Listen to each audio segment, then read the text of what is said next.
example 1 on the area movement method. So what we want to be doing is that we'll be applying the idea of theorem 1 and theorem 2, what we've learned so far when it comes to movement area method, or you say area movement method. So given this question, or before solving several questions, take note that for different types of shapes, meaning let's say you have a beam and you've drawn the bending diagram.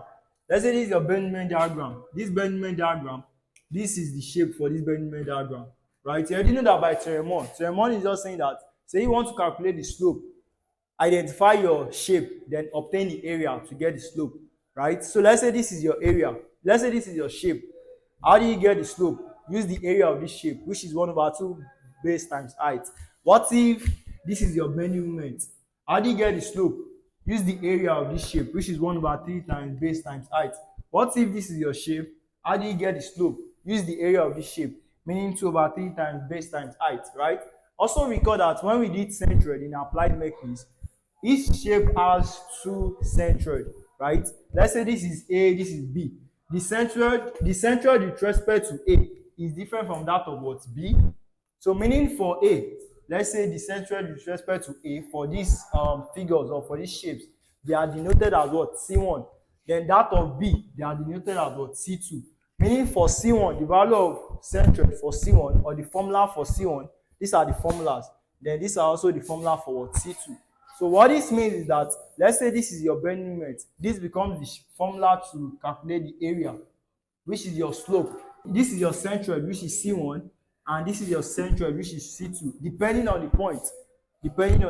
You know, theorem 2 states that the centroidal distance with respect to the point. So if it is point A, this becomes the formula for centroid. If it is point B, this is your formula for centroid. For this guy, if it is A, this is your formula for centroid. If it is B, this is formula for centroid. So that's the whole idea. So meaning we need to know this offhand. So moving on, let's solve this question. Question says that find the slope and deflection of this cantilever beam loaded at the free end with a point load. Now, given this question, let's say the question was not specific, telling us the point where we need to solve the slope and deflection.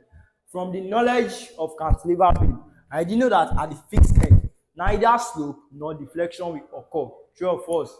Meaning that theta A is equals to 0 and YA is equals to 0. Then I can estimate the value of slope.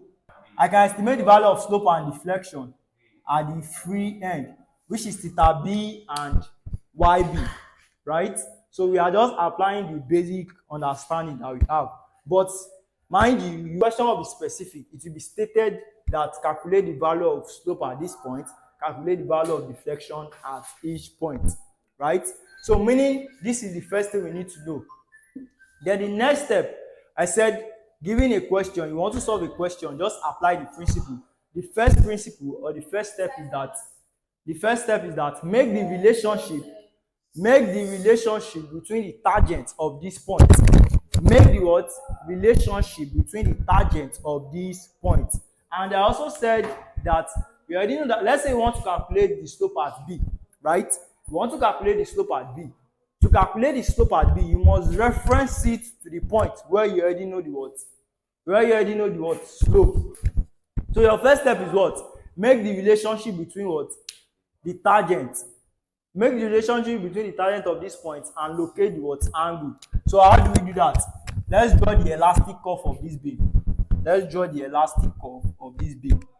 Drawing the elastic curve, what this means is that, let's say this is a cantilever beam. My cantilever beam is going to deflect in this manner, right? This is what? Theta A, or this is point A, and this is what? Point B. Theorem 1 says that draw the tangent with respect to this point. So let's draw the tangent with respect to point A. Just now for your cantilever beam, you draw your tangent with respect to point A, extend this straight line. This is you drawing your tangent. Draw a perpendicular line. This is tangent drawn at A. Similarly, draw your tangent at B. This becomes something of this nature, right? This is the tangent drawn with respect to B. Looking at what you have here, has any angle been formed between these two tangents? An angle has been formed between these two tangents, right? Which is at this point, meaning theta B slash A. Theta B slash A. Observe that B comes first before A, meaning the point where I want to get the slope with respect to the known point, right? You know, in this case, theta A is equals to what? 0, meaning slope value is known here. But theta B in this case is what? Unknown. So you indicating or you writing this angle, you denoting this angle, your B comes first, B slash A. Mathematically, what it means is that theta B slash A is equals to theta B minus theta A. Substitute the value of theta A, meaning slope at A, that's what? 0. This becomes theta B slash A is equals to the slope at B minus 0. Then what do you have? Is equal to slope at B. Say equation 1. What equation 1 is telling is that the area of the shape between what? B to A. That's what this means. Meaning the area of the shape between B to A is equals to what? Theta B. Meaning to get this slope, what you just need is that go and identify the area of the shape between point B to A. And how do you do that? Draw your bend moment diagram. So drawing your bend moment diagram for this beam, you have your bend moment diagram in this form, right? For a cantilever beam. So if this is your bend moment diagram, there is a value of moment at this point, true or false. Taking it back to strength of material, let's say you have this. Drawing the support reaction, free body diagram. This is your vertical reaction. This is your horizontal reaction. And this is what? A moment. Meaning, this moment, this is what? MA. So you are saying that for a fixed beam, there's a value of moment. So how do we obtain this value of moment? You simply obtain this value of moment by multiplying this force times the total distance. It's just like you doing bend moment calculation. So meaning the force times the perpendicular distance. By doing so, it becomes P multiplied by L. So meaning, what do you have? P L over what? EI. This is M by EI diagram. By M by EI diagram, it means bending moment diagram divided by EI. Divided by EI. So back to equation 1. Equation 1 says that to get the slope at B, we need the area. We need the shape between point B to A. And this shape, what do we want to use this shape to do? We want to calculate the area of this shape. Now, observe this shape. Let's say this is A prime. Let's say this is A. And let's say this is what? B prime. Now, let's identify the shape between point A and B. What's the shape between point A and B? The shape between point A and B. That's A prime, right?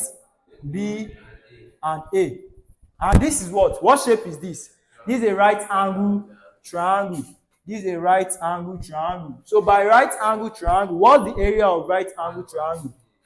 So meaning the area of A prime BA is equals to what? 1 over 2 multiplied by the base multiplied by the height. Following our table, following this table, it says that if your bending moment diagram is this becomes the area. Can you see how simple it is? Meaning, for this question, as far as this question is concerned, to obtain the slope at B, which is theta B, which is equals to B slash A, is equals to 1 over 2 multiplying. What's your breadth? What's your B? Your B is the length. Meaning L, that's L, just L. Breadth. The length, the breadth of this shape is L. Then height. What's the height? PL over EI multiplied by PL over EI. The product of these gives us what? PL squared over 2EI. Meaning this is the slope at B. This is the slope at B. This is the slope at B. And this is what theorem 1 is saying. This is what theorem 1 is saying. Now let's obtain the deflection at B. Let's obtain the deflection at B. Deflection at B meaning what? Theorem 2. What's the difference between theorem 1 and theorem 2? Theorem 1 is just telling you that the area you've gotten multiplied by the what? Centroid. That's theorem 2. Yeah, the difference between theorem 1 and theorem 2 is that the centroid. Theorem 2 is just telling you that the area you've gotten in theorem 1 multiplied by the what? Centroid. Right? So meaning to get deflection at B. I'm still using this value. I'm still using this area. But now the question is, what will be the centroid that I'll put into consideration? Is it C1? Is it C2? Why is it C2? Because if this is my centroid, I want to know the deflection at B. Meaning this centroidal distance with respect to the point, meaning with respect to what? B. So meaning what the value of the centroid here? Comparing to this diagram, that's what? 2b over 3. 2b over 3. 2b over 3. So let's solve. What do we have?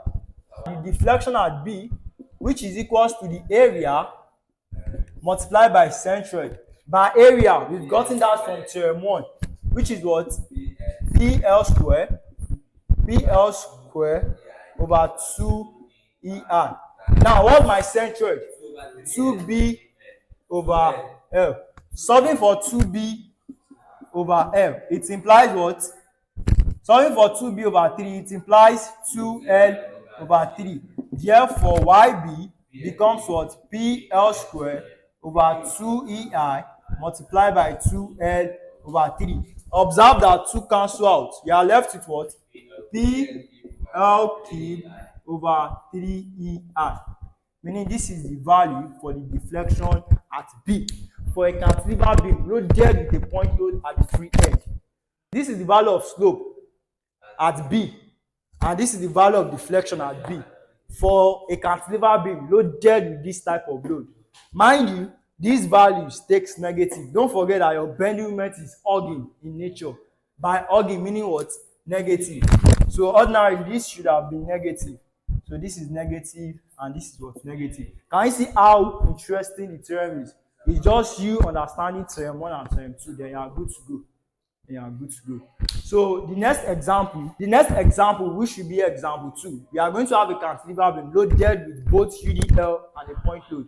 Meaning in this case, we have UDL spanning all through. So the concept remains the same.